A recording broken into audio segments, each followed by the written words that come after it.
नाशिक, सोलापूर, अक्कलकोट 6 पदरी ग्रीनफील्ड मार्गाला केंद्रीय मंत्रिमंडळाची मंजुरी. नाशिकसह अहिल्यानगर, धाराशिव आणि सोलापूरच्या आर्थिक विकासाला लागणार हातभार.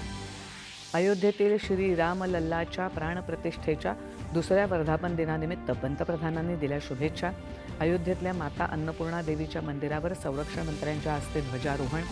ओदिशाच्या किनाऱ्याजवळ सलग 2 प्रलय या स्वदेशी क्षेपणास्त्राचं DRDOनं केलेलं प्रक्षेपण यशस्वी.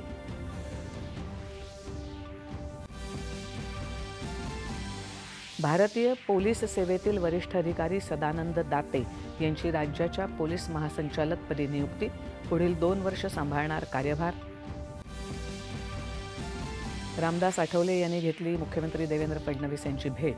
भाजपा शिवसेना कोट्यातील मागणी केलेल्या जागा रिपब्लिकन पक्षाला मिळणार.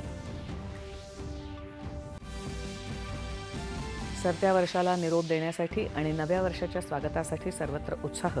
सुरक्षेसाठी चोख बंदोबस्त. हॉटेल रेस्टॉरंट रात्री उशिरापर्यंत सुरू ठेवायला विशेष परवानगी. CBSEच्या 10वी-12वी परीक्षांच्या सुधारित तारखांची घोषणा. 10वीची परीक्षा 11 मार्च तर 12वीची परीक्षा होणार 10 एप्रिलला. 100 मिलीग्रॅमपेक्षा जास्त प्रमाणात तोंडावाटे घेतलं जाणाऱ्या निमेसुलाइड या वेदनाशमक औषधाच्या उत्पादन, विक्री आणि वितरणावर केंद्र सरकारनं घातली बंदी. आणि विश्व ब्लिट्झ बुद्धिबळ अजिंक्यपद स्पर्धेत अर्जुन इरिगैसीची कांस्य पदकाची कमाई.